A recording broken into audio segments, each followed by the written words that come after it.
Praise the lord. ప్రభు అయిన యేసు నామములో అందరికీ వందనములు. యేసయ్య మాటను ఈ కార్యక్రమాన్ని వీక్షించడానికి ప్రేమతో మిమ్మను ఆహ్వానిస్తున్నాను.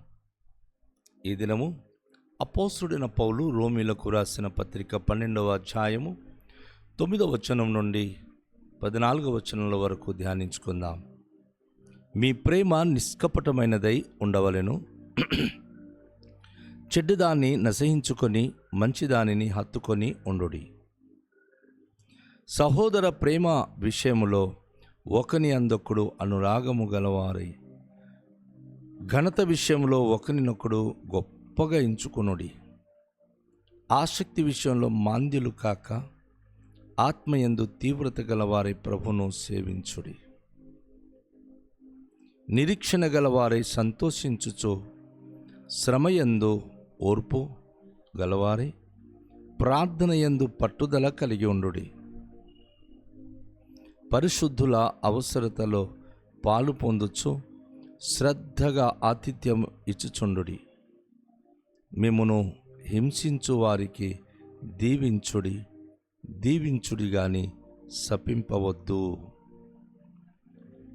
ప్రభునందు ప్రియమైన వాళ్ళారా, ఈ వాక్య భాగంలో అపోస్తలుడైన పౌలు కొన్ని అద్భుతమైన ఇన్స్ట్రక్షన్ మనకు చేస్తూ ఉన్నాడు.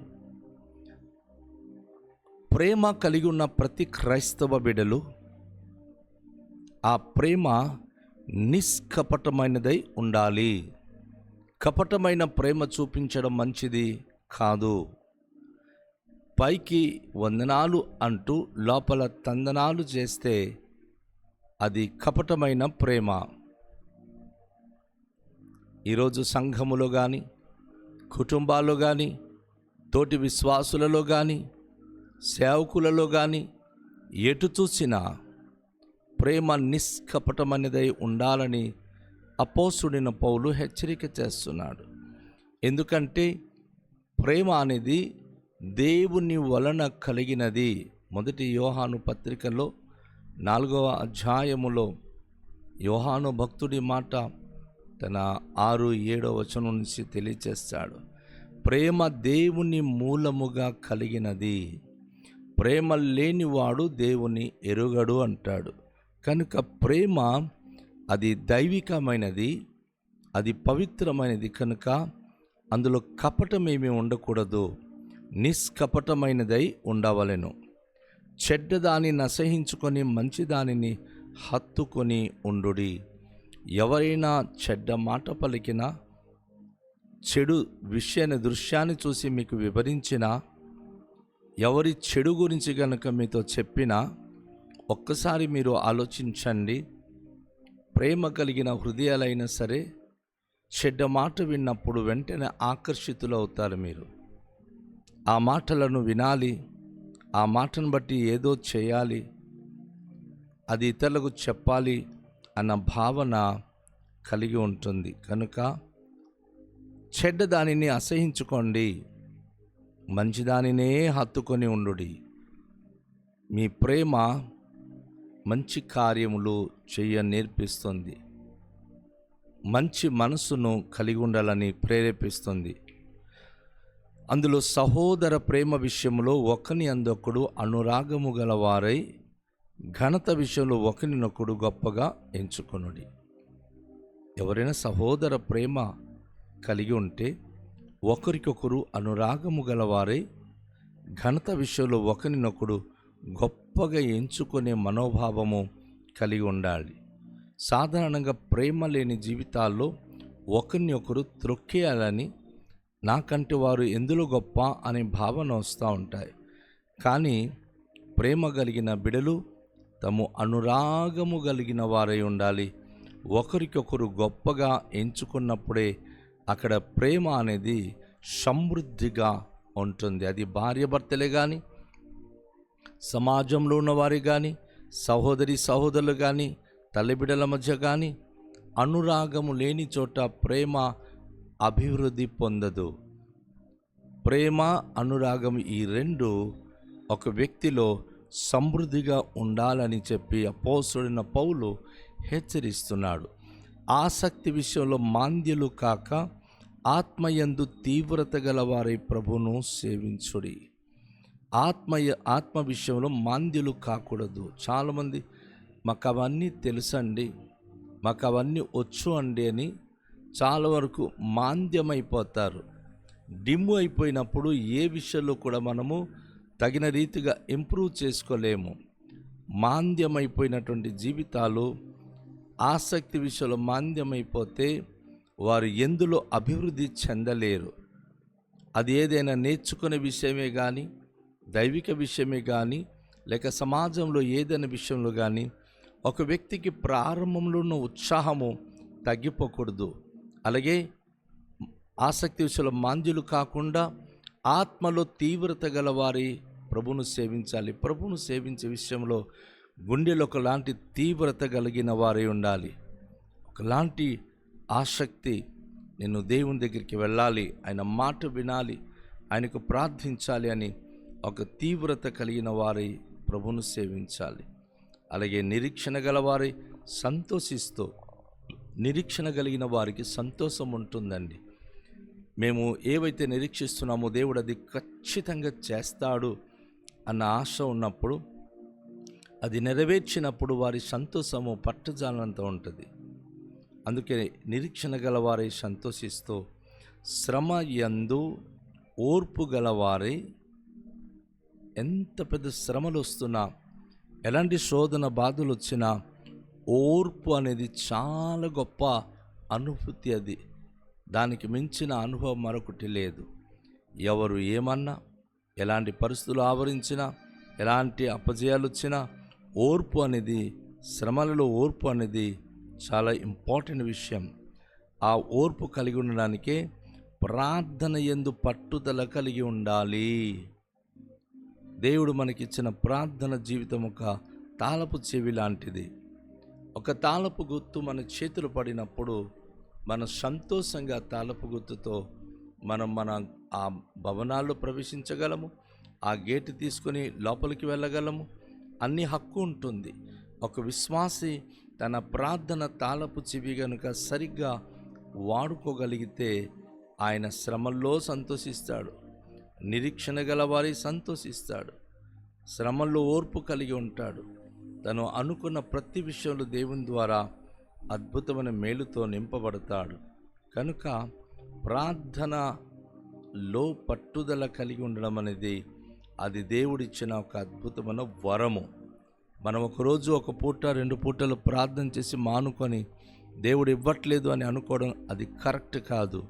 ప్రార్థనలో పట్టుదల కలిగి ఉండాలి. అది ఇచ్చే వరకు నేను విడిచిపెట్టను, నువ్వు నన్ను ఆశీర్వదించే వరకు విడిచిపెట్టను అంటాడు యాకోబు. కాబట్టి యాకోబు పేరుకి ఇశ్రాయిల్ అని పేరు మార్చుకోగలిగాడు, ఆ పట్టుదలతో ఉండడం బట్టి. ఈరోజు మీరు, నేను, మనము కూడా దేవుని విషయంలో ప్రార్థనలో పట్టుదల కలిగి ఉంటే మన జీవితం కూడా అద్భుతంగా మార్పు పొందే అవకాశం ఉంది. అద్భుత ఆశీర్వాదములు పొందుకోగలము. పరిశుద్ధుల అవసరములలో పాలి పొందుచు శ్రద్ధగా ఆతిథ్యం ఇచ్చుచుండాలి. పరిశుద్ధులకు, దైవ సేవకులకు, సంఘానికి ఇబ్బందులు అక్కర్తులు ఉన్నవారికి మనము శ్రద్ధగా ఆతిథ్యం ఇవ్వాలి. వారికి మనం ఖచ్చితంగా ఆదరించాలి. వారి యొక్క జీవితాల్లో అవసరమైనవన్నీ కూడా మనం కొనిపెట్టడానికి మనము మరి శ్రద్ధ చూపించాలి. దేవుని యొక్క వాక్యం మనకు బోధిస్తుంది, మిమ్మును హింసించు వారిని దీవించుడి కానీ శపించవద్దు. ఇది యేసు ప్రభులో నుండి వచ్చిన ఒక లోతైన ఆధ్యాత్మిక అనుభూతి అని చెప్పవచ్చు. సాధారణంగా ఎవరైనా మనకి హింసిస్తుంటే వారికి చూచినప్పుడు మనం తట్టుకోలేము. ఎన్నెన్నో మాటలు వారి కొరకు పలుకుతాం, ఎన్నెన్నో విషయంలో వారికి దూషిస్తాం, వారికి మనం ద్వేషించేస్తాం. కానీ బైబిల్ చెప్తుంది, మిమ్మల్ని హింసించు వారిని మీరు దీవిస్తూనే ఉండాలి.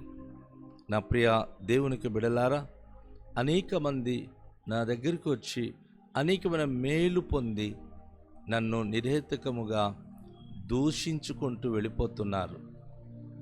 నేను కొన్నిసార్లు మౌనంగా కూర్చొని ఆలోచిస్తూ ఉంటాను, నేను వారికి ఏ కీడు చేయలేదు, నేను వారికి ఏ విధమైన మాటలతో ఉచ్చరించి దూషించలేదు. కానీ వేరే వేరే వాళ్ళ మాట విని వేరే వేరేతో సహవాసము కలిగి వారికి ఎంతో మేలు చేసిన దైవజనుడైన నన్ను భయంకరంగా దూషించి నా గురించి కనబడిన ప్రతి ఒక్కరికి చెడ్డగా చెప్పి వెళ్ళిపోతూ ఉంటారు. నేను మనస్ఫూర్తిగా చెప్తున్నాను, వారి కొరకు చేతులెత్తి నా ప్రభుకు నేను ప్రార్థన చేస్తూ, ప్రభువా, నా బిడ్డలు బుద్ధి లేక ఇటు వెళ్ళిపోయారు, కానికి వారికి క్షమించు ప్రభువా, వారికి క్షమించు, వారికి నువ్వు దీవించు. మీరు నాశనమైపోతారు అని అనలేను, మీరు పాడైపోతారు అని అనలేను. దేవుడు అది చూసుకుంటాడు. ఎవరైనా మనల్ని హింసించినప్పుడు హింసించే వారికి మనం దీవించాలి తప్ప హింసించే వారికి శపించకూడదు. శపించడం అనేది అది దేవుని ద్వారా జరిగే పని. మనం శపిస్తే మీకు ఇలాగవ్వాలి, మీకు అలాగవ్వాలి అంటాం. కానీ దేవుడికి నచ్చకపోతే, దేవుడు గనుక పైనుంచి ఇష్టపడకపోతే ఆ కుటుంబం ఉన్న పాటున దేవుని చేత శపించబడితే ఎండిపోతారు. దేవుడు వారి జీవితాలను ఎండిపోయేటట్లుగా చేస్తాడు. కాబట్టి ప్రియ దేవుని యొక్క బిడ్డలారా, వాక్యపు అనుభూతిలో ఒక్కసారి మనం గుర్తుంచుకుందాం. దేవుడు ఈరోజు మనకు చెప్పే ప్రతి మాటలు విలువైన మాటలు. దేవునిలో మన జీవితాన్ని మనం సరిగ్గా మనం గడుపుదాం.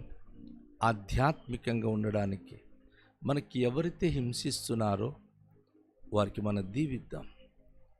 మనను చాలా చాలా నీచంగా మాట్లాడుతున్న వారికి ప్రభుయే వారిని దీవించునుగా కానీ ప్రార్థన చేద్దాం. వారికి మనం ఏమాత్రము శపించేవారంగా ఉండకూడదు, దూషించువారుగా ఉండకూడదు. దేవుని నామానికి మహిమకరంగా మనం హెచ్చుగా ఉండాలి. ఉన్నత స్థాయిలో ఉండాలంటే ప్రేమగల జీవితం మనకెంతో అవసరము. కనుక రండి, ఈ ప్రశస్తమైన సమయంలో దేవుని వాక్యమును బట్టి ప్రార్థించుదాం. దయగల తండ్రి, మీకే వందనాలు, స్తోత్రాలు. ఈ ప్రశస్తమైన సమయంలో మీరు మాతో మాట్లాడిన ప్రతి మాటలు కొరకు కృతజ్ఞతలు చెల్లిస్తున్నాం. ప్రభువా, నీ వాక్యం ద్వారా మా జీవితాలను దర్శించండి, దీవించండి. మా ప్రభువా, మేము మీకు మహిమకరంగా ముందుకు సాగే సామర్థ్యత అనుగ్రహించండి అయ్యా. మీకు కృపలో మమ్మను బలపరచండి, మీలో మమ్మను స్థిరపరచండి. ఆశ్చర్య కార్యములు మా జీవితంలో జరిగించండి. ప్రభువా, మేమందరితో ప్రేమగా ఉండాలి. ప్రభువా, నేను మాకు దూషిస్తున్న వారికి కూడా మేము ప్రేమించి వారి కొరకు ప్రార్థించే జీవితం కలిగి ఉండే భాగ్యం ఇవ్వండి.